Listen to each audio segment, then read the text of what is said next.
오늘도 말씀과 기도로 이 자리에 오신 분들을 환영합니다. 오늘 말씀은 로마서 11장 25절로 36절 말씀, 인류 구원의 신비, 긍휼로 품으시는 사랑.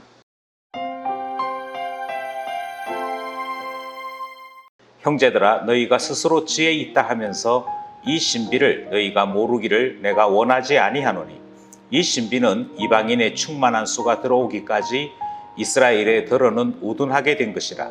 그리하여 온 이스라엘이 구원을 받으리라. 기록된 바 구원자가 시온에서 오사 야곱에게서 경건하지 않은 것을 돌이키시겠고, 내가 그들의 죄를 없이 할 때에 그들에게 이루어질 내 언약이 이것이라 함과 같으니라. 복음으로 하면 그들이 너희로 말미암아 원수된 자요, 택하심으로 하면 조상들로 말미암아 사랑을 입은 자라. 하나님의 은사와 부르심에는 후회하심이 없느니라. 너희가 전에는 하나님께 순종하지 아니하더니 이스라엘이 순종하지 아니함으로 이제 긍휼을 입었는지라. 이와 같이 이 사람들이 순종하지 아니하니 이는 너희에게 베푸시는 긍휼로 이제 그들도 긍휼을 얻게 하려 하심이라. 하나님이 모든 사람을 순종하지 아니하는 가운데 가두어 두심은 모든 사람에게 긍휼을 베풀려 하심이로다. 깊도다 하나님의 지혜와 지식의 풍성함이여 그 판단은 헤아리지 못할 것이며 그의 길은 찾지 못할 것이로다. 누가 주의 마음을 알았느냐? 누가 그의 모사가 되었느냐? 누가 주께 먼저 드려서 갚으심을 받겠느냐? 이는 만물이 주에게서 나오고 주로 말미암고 주에게로 돌아갑니다. 그에게 영광이 세세에 있을지어다. 아멘. 오늘 본문은 로마서 11장 마지막 부분에 해당되는 본문입니다. 그러니까 10장과 11장에 지금까지 다루었던 모든 내용이 오늘 본문으로서 마감이 되는 것이죠. 10장과 11장의 내용은 이스라엘과 복음의 관계를 다루는 문제였습니다. 이방인과 이스라엘은 또 어떤 관계에 있는지 그것을 다루는 내용이 10장과 11장의 내용이었더랬습니다. 우리는 이 본문을 살펴보면서 하나님께서 이스라엘을 이스라엘대로 다루시고 이방인을 이방인대로 다루시는 것을 살펴보았습니다. 이제 오늘 본문을 통해서 지금까지 들었던 말씀을 정리를 하고 하나님께서 무엇을 우리에게 가르쳐 주시고자 하는지 그 내용을 찾아보려고 합니다. 이제 본문 안으로 들어가겠습니다. 먼저 25절로부터 29절까지가 한 단락을 이룹니다. 여기에서 우리가 지금까지 들었던 교훈을 첫 단계로서 정리를 하는 것이죠. 25절로부터 29절까지의 말씀은 이스라엘을 생각하면서 우리가 어떤 교훈을 받아야 할 것인가 하는 내용을 다루고 있습니다. 하나님의 경륜 교훈 그 첫 번째 부분을 살펴보겠습니다. 먼저 25절입니다. 형제들아, 너희가 스스로 지혜 있다 하면서 이 신비를 너희가 모르기를 내가 원하지 아니하노니. 오늘 본문을 조금 이렇게 잘라서 살펴보겠습니다. 먼저 형제들아 라고 부르지요. 이것은 로마 교회를 향하여 로마에 있는 사람들을 부르는 내용입니다. 그러니까 여기 말하는 형제들은 로마 교회 성도 여러분이라고 하는 뜻을 담고 있지요. 그러면서 뭐라고 얘기하느냐 하면 로마 교회가 혹시라도 스스로 지혜 있다라고 생각한다면 혹시라도 로마에 있는 교인들이 그 당시 통념을 따라 로마 교회도 그러한 줄 생각할까 봐 빗대어서 이야기하는 것입니다. 당시 로마 사람들은 세계 최고의 지혜를 그들이 가지고 있다고 자랑했습니다. 세계의 모든 지식과 그 지혜의 모든 보고가 로마에 있다 이렇게 자랑을 했거든요. 그래서 그와 같은 그 당시 사람들의 통념을 따라 혹시라도 스스로 지혜 있다고 하신다면 그렇게 얘기하는 것이죠. 그리고 뭐라고 얘기했냐면 정말 지혜 있는 사람은 이 신비를 아는 것 아니겠습니까? 이 신비는 알아야 지혜 있다고 하지요. 이 말씀이 이 25절 말씀의 내용인 것입니다. 여기서 말하는 신비는 비밀이라고 바꿔도 됩니다. 다른 사람들에게는 알려지지 않은 것, 다른 사람들은 이해할래야 이해할 수 없는 것.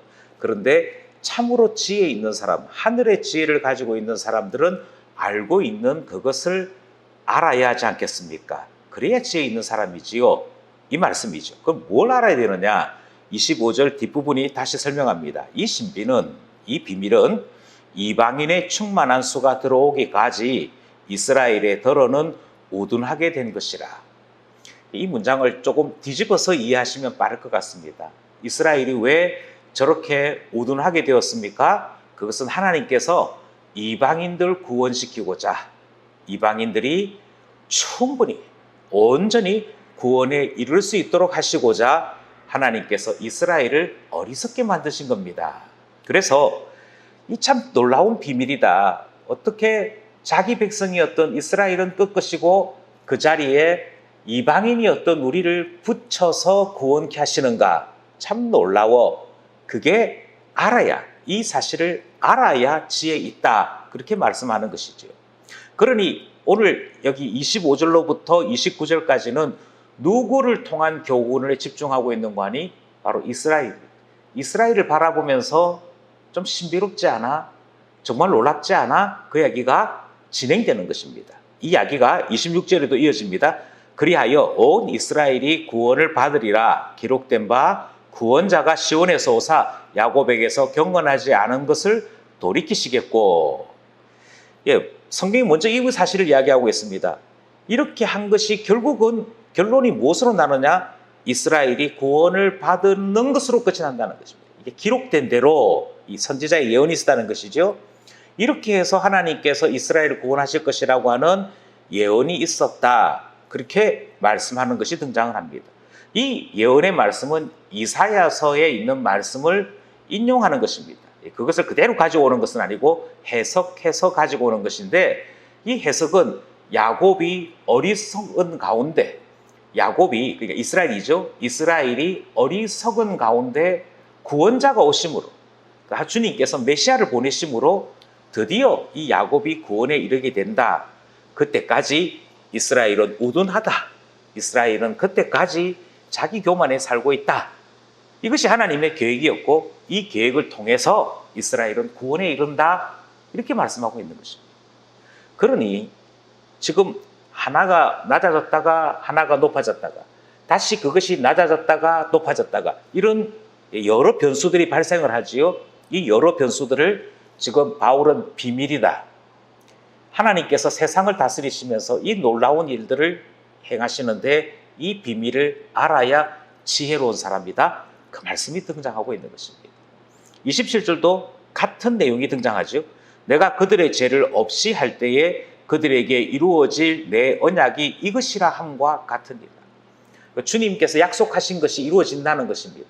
주님께서 약속하신 것이 언제 이루어지느냐?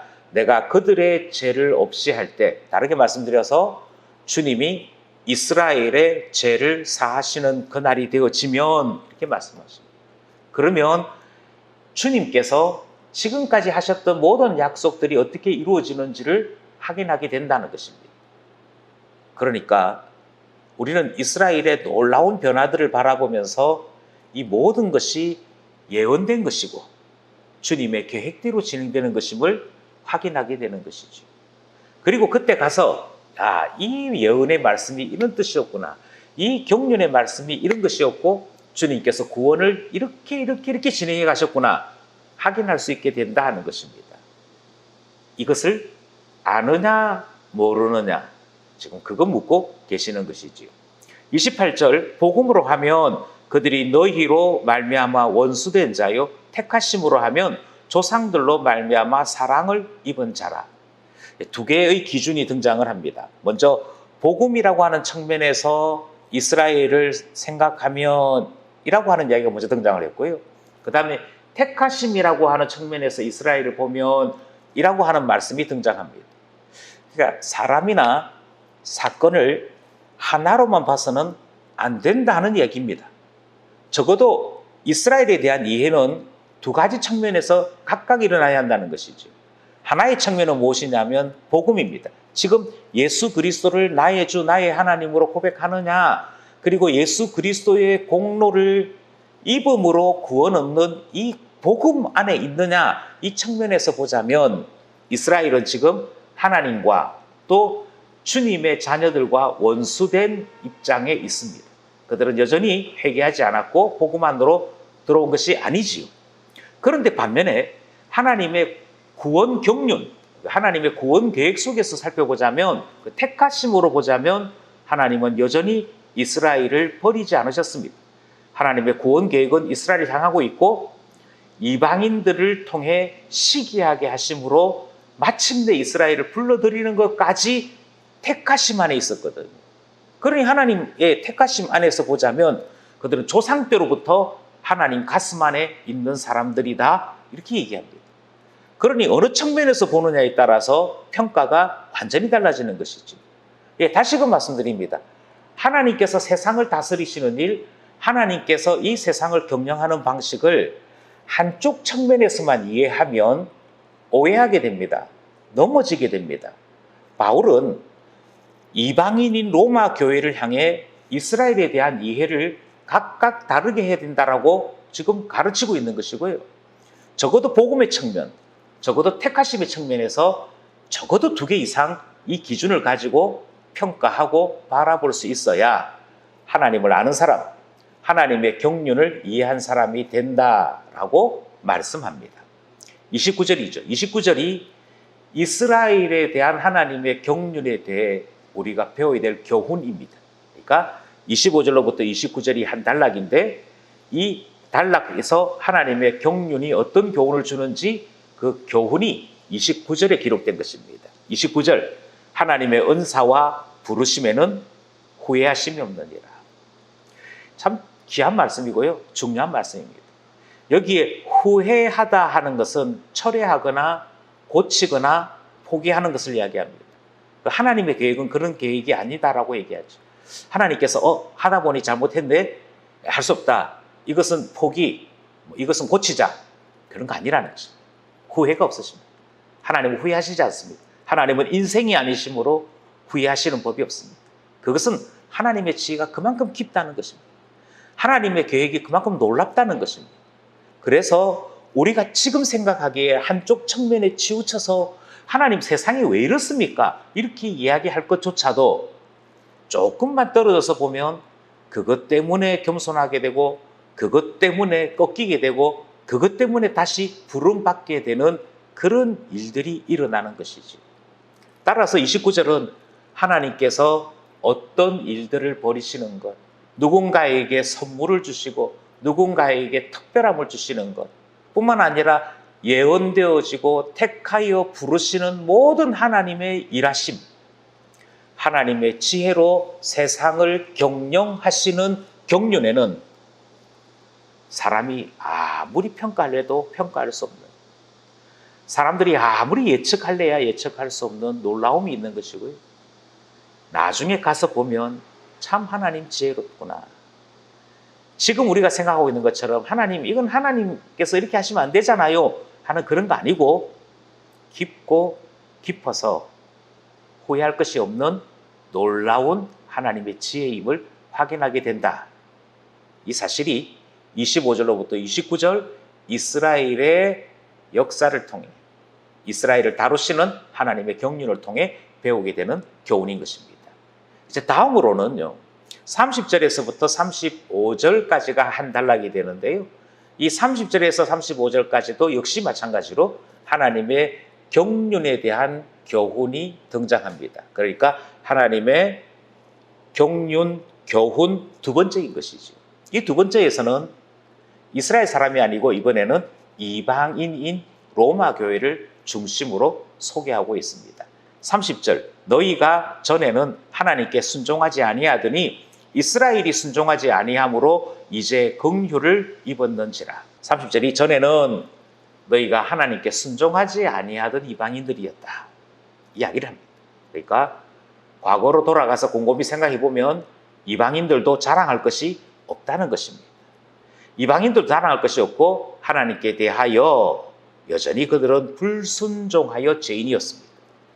그런데 이스라엘이 순종하지 아니함으로 지금은 대신해서 하나님 백성이 된 것인데 이것조차도 너희들이 잘해서가 아니고 긍휼을 입었기 때문이라고 이야기합니다. 과거도 지금도 공통점이 딱 하나 있습니다. 어떤 시점이든 어떤 시기든 자랑할 것이 없습니다. 그때는 불순종했고 지금은 긍휼을 입었을 뿐이지 여전히 이들은 하나님 앞에 불쌍히 여김을 받아야 될 존재인 것만이 분명하게 소개되고 있습니다. 이것이 로마 교회의 입장인 것이죠. 31절 이와 같이 이 사람들이 순종하지 아니하니 이는 너희에게 베푸시는 긍휼로 이제 그들도 긍휼을 얻게 하려 하십니다. 계속해서 이제 너희와 그들이 등장을 하죠. 여기에 등장하는 이 사람들이 순종하지 아니하니 하는 것은 이스라엘 사람들을 두고 얘기합니다. 이스라엘 사람들이 순종하지 아니해서 결국 긍휼을 누가 입었느냐? 너희가 입었다. 계속 대조되어서 등장하는 것이죠. 그러니 이스라엘이 불순종한 것이 역으로 이것이 결과적으로는 이방인들에게는 기회가 되어졌고 긍휼을 입는 일이 되어졌고 그래서 하나님 자녀로 부름받는 데까지 나아가게 된 것이다. 이렇게 얘기합니다. 이스라엘의 타락을 마냥 기뻐하거나 조롱할 이유가 없는 것입니다. 저들 때문에 기회를 얻게 된 것이니까 한편으로는 감사함도 있어야 되고 한편으로는 긍휼히 여겼음에 대한 송구함도 있어야 하는 것이죠. 그래서 이제 그들도 긍휼을 얻게 되어지는 이 일이 남아있다. 이렇게 얘기할 때 같은 마음으로 그 일이 일어나기를 바라게 되는 것입니다. 계속해서 바울은 로마 교회에 우리의 구원은 긍휼의 구원이다. 이방인이 구원받은 것 긍휼로 구원받은 것이고 하나님은 유대인들도 긍휼로 구원받기를 원하셔서 이 놀라운 일을 행하고 계시는 것이다. 그러니 자랑할 것이 아무것도 없어 이야기를 다시 하고 있는 것입니다. 기억하십시다. 신앙이 좋아서 구원받은 거 아니고요. 내가 교회 생활 잘해서 구원받은 거 아니고요. 자랑할 건 아무것도 없고요. 하나님께서 우리를 택하셔서 우리를 부르신 것인데 우리가 하나님 앞에 부름받은 이유는 우리에게서 나온 것이 아닙니다. 하나님께서 일방적으로 우리를 불쌍히 여기셔서 긍휼을 베풀어 주셔서 우리를 환대해 주십니다. 이 사실을 기억해야 하는 것이죠. 그게 31절 이야기입니다. 32절 32절이 이렇게 얘기합니다. 하나님이 모든 사람을 순종하지 아니하는 가운데 가둬두심은 모든 사람에게 긍휼을 베풀려 하십니다. 이스라엘 사람들은 지금 순종하지 않습니다. 그리고 이방 사람들은 과거에서부터 이전에서부터 순종하지 않았습니다. 그러니까 어느 민족, 어느 나라, 어떤 사람이든지 다 하나님 앞에 순종하지 않은 것입니다. 순종하지 아니한 것을 하나님이 내버려 두신 이유가 있다는 것이죠. 하나님께서 내버려 두신 이유는 그들 내버려 두었더니 그들이 비참해졌고요. 비참해지고 난 다음에서야 하나님의 긍휼을 뜨거운 마음으로 사모하고 받아들일 수 있게 되었기 때문입니다. 그래서 32절이 모든 사람을 순종하지 아니하는 가운데 가두어 두심, 내버려 두심은 결국 순종을 받아들일 수 있을 때까지 기다리신 것이고 그래서 구원받은 사람들이 로마 교회 교인들이고 그래서 장차 부름받을 사람이 이스라엘 사람들이다. 성경이 그렇게 소개하고 있는 것입니다. 33절에 이렇게 얘기합니다. 깊도다. 하나님의 지혜와 지식의 풍성함이요. 그의 판단은 헤아리지 못할 것이며 그의 길은 찾지 못할 것이로다. 이게 로마 교회 교인들이 자기 자신들의 구원을 바라보면서 깨달아야 될 교훈이라고 얘기합니다. 뭘 깨달아야 되느냐? 하나님 참 깊으신 분이다. 하나님 참 깊으신 분이다. 무엇에 깊으냐? 지혜와 지식과 부요함에 깊으신 분이다.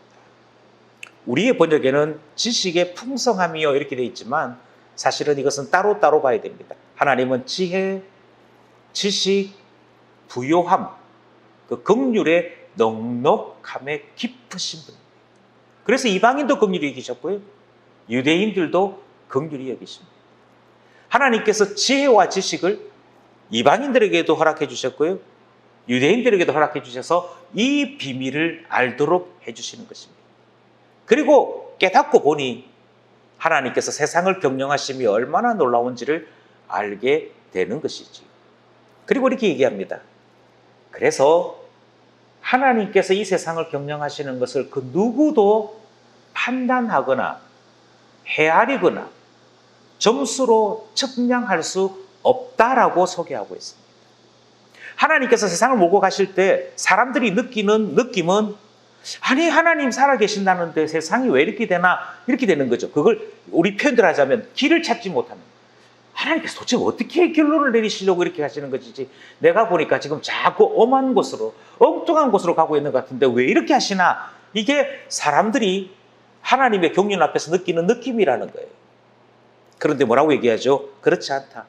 하나님의 지혜와 지식과 풍성함, 부요함은 너무너무 깊다. 이것이 지금 바울을 통해 우리에게 주시는 교훈입니다.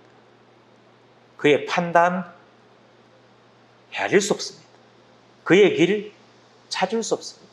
그게 하나님께서 세상을 경영하는 방식인 것이죠. 이 똑같은 고백이 34절, 35절에 반복됩니다. 34절, 누가 주의 마음을 알았느냐? 누가 그의 모사가 되었느냐? 그러니까 주의 마음을 알았다는 말은 주님의 생각, 주님이 원하시는 계획을 파악한 사람이 누구냐 이 말이거든요. 누가 주의 모사가 되었느냐는 말은 누가 주님보다 뛰어나서 주님을 가르칠 만한 선생이 되었느냐 그 말이지. 그 말은 인생 가운데 그 누구도 하나님을 가르칠 수 있거나 하나님의 마음을 꿰뚫어 볼 수 있는 존재는 없다는 것입니다. 그만큼 깊습니다. 35절도 마찬가지죠. 누가 주께 먼저 드려서 갚으심을 받겠는데. 아, 주님 이렇게 하시려고 하는 거죠. 제가 미리 하나님 앞에 누를 끼치지 않도록 그럴 수 있는 인생은 없다는 것입니다. 그러므로 우리는 하나님께서 세상의 주인이신 것을 배웁니다. 하나님께서 세상을 다스리시는 것을 배우고요. 하나님의 다스리심은 깊고 깊은 경륜 속에 주님이 다스리시는 것을 발견하게 됩니다. 이 말은 우리의 신앙이 보수적이어야 한다 하는 말씀과도 같은 뜻입니다. 우리 기독교 신앙 안에는 진보 신앙이 있고 보수 신앙이 있습니다. 그 진보 신앙과 보수 신앙을 다르게 표현하자면 개인의 영적인 구원, 그 영적 구원에 관심 있는 것을 보수 신앙이라고 그렇게 얘기하고요. 사회 구원, 이 세상을 바꿔야 돼 하는 여기에 관심이 있는 신앙을 진보 신앙이라고 그렇게 얘기합니다. 그 진보 신앙을 가진 사람들을 우리는 참 신앙의 사람이 아니라고 종종 평가할 때가 있습니다. 왜냐하면 오늘 여기에 있는 이 말씀 때문이죠. 하나님께서 세상 다스리시는데 하나님께서 세상 다스리시는 것을 그 누구도 평가할 수도 없고 청량할 수도 없고 선생이 되어 가르칠 자도 없고 그 길조차도 찾을 수 없는 깊고 깊은 심오함이 하나님 세상 다스리심인데, 그만 한쪽 측면에서만 세상을 바라보는 사람들이 하나님 이거 틀렸습니다. 하나님 이거 틀렸고요.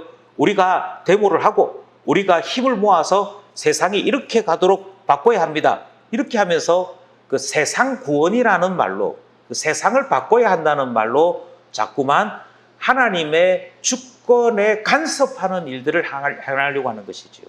그러다 보니 자꾸만 정치에 간섭합니다. 데모합니다. 자기의 판단이 항상 옳다고 주장합니다. 그러면 우리는 이런 신앙을 진보신앙이라고 얘기합니다. 우리는 그렇게 말하지 않습니다. 우리는 보수신앙에 있는데요. 보수신앙은 세상 다스리시는 분이 하나님이심을 고백합니다. 우리는 우리가 가지고 있는 책임은 주님 앞에 기도하고 주의 말씀을 읽고 배우며 그 주의 교훈과 계시를 깨달아서 지혜와 지식을 얻는 것인데요. 이 지혜와 지식은 하나님의 경륜의 신비를 깨닫는 데 이르는 것입니다.